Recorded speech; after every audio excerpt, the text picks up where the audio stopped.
Hello, everybody. Welcome to Relentless and Unstoppable. Today we'll have our guest, Geoff Levin, who composed music for Second Chances. Welcome, Geoff. And welcome, Hello. Doug, my co-host. Hi. How are you? Geoff? Other than being very hot because I'm in Los Angeles, I'm doing fine. Awesome. How are you doing, Brendan? I'm doing pretty well, thanks. Yeah, doing all right. Great to hear. So everybody, we have Geoff Levin from the Second Chances movie, and he has a great story to share about the movie and other projects he's in. So Geoff, where are you originally from? From the Bay Area, San Jose. I was born in San Francisco, though. What was your upbringing like? Really boring.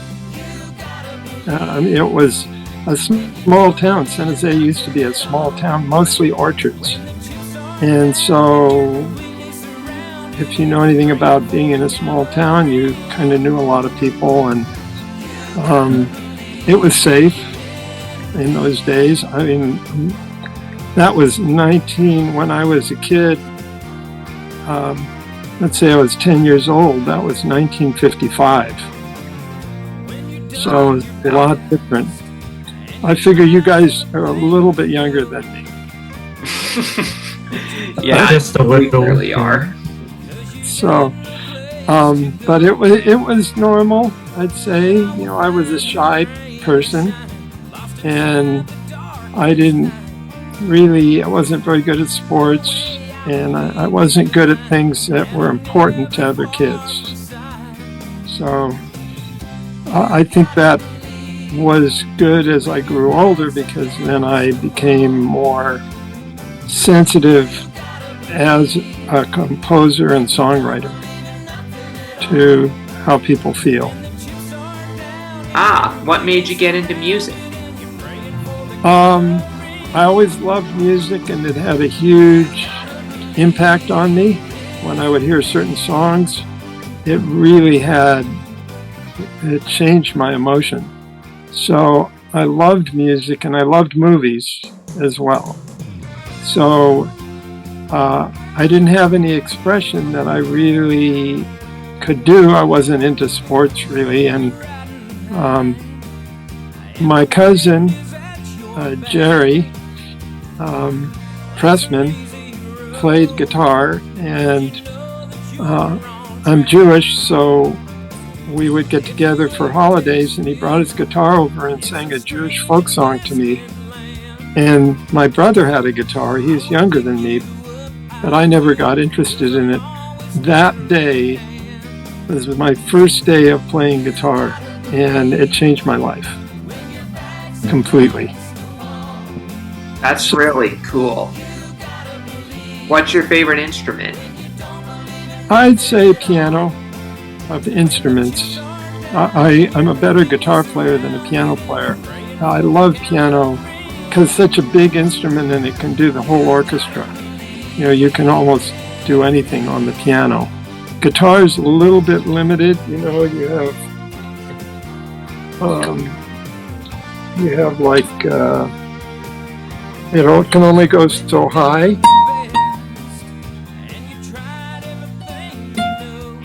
And it can only go so low, you know. A little out of tune.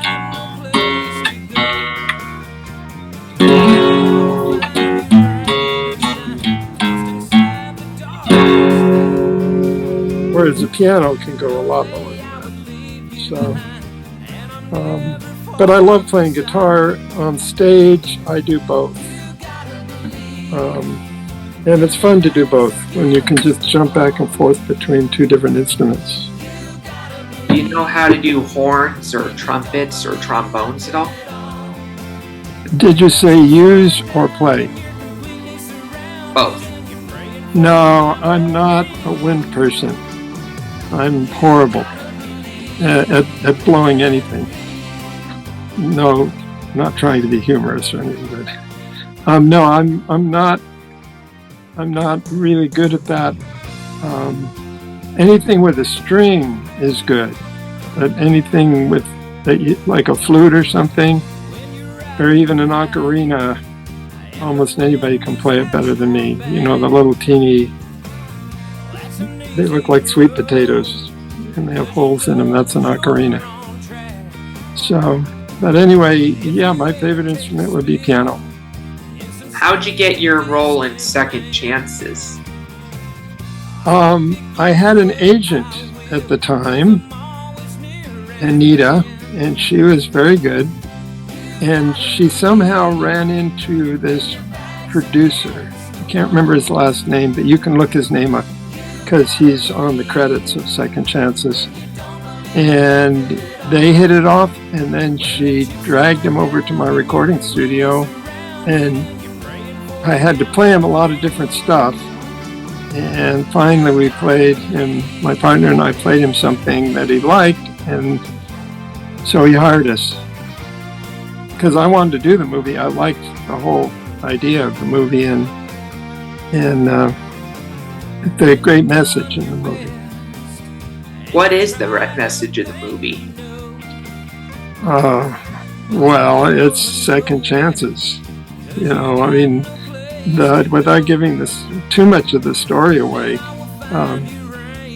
it's a second chance for the young girl and for the horse that she loves that was injured in the beginning of the movie and was going to be put down.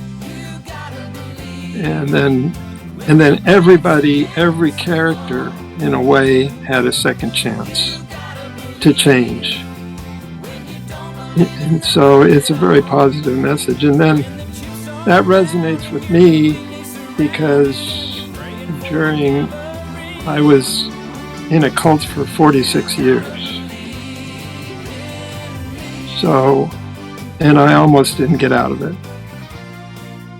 You were in a what again? Sorry? A cult. Oh, a cult. And I kept getting worse and worse, and started to go more into depression, and I could never recognize where it was coming from because the way they do therapy, it could never be that they caused any of the problems. And I didn't go to normal therapy, which would have helped. And so 46 years of that, I was ready to really, go down the tubes completely. And I couldn't take any medication because they wouldn't allow it. So it was either die or change and start to deal with the brainwashing. So I dealt with the brainwashing on my own. I didn't really have anybody to help me. Oh, so, I see. Hey, Brendan, fire away with questions. Yeah. I found myself that music really helps with therapy and growing and everything like that. Yeah, it's really good. What was the mindset going into second chances? Like when they asked you to compose the what was your sort of, how did you feel like going into the movie? Well, after I saw it, I was excited because it was such a good message, and it had somewhat of a Western flavor, of course, because it's kind of around a ranch, and I grew up with country music and with folk music. That was my first music, and so I felt I was really qualified to work on it. Plus, they needed a lot of songs, and I love any excuse to write a song. So a lot of the songs were written for the movie. A lot of the songs in the movie were written for the movie. They weren't, nowadays you don't write many. Usually, they don't have time for somebody to write a song, or it's too expensive, or whatever. And so the music supervisor in the movie just grabs other people's songs, and then they have a budget for that, and then they pay them to use the song in the movie. In this case, it was like, great, you're going to pay me a certain fee, and then we'll write the songs too. And so that was exciting for me to be able to come in and not just do the underscore, but to do some of the really important songs that were emotionally important in it.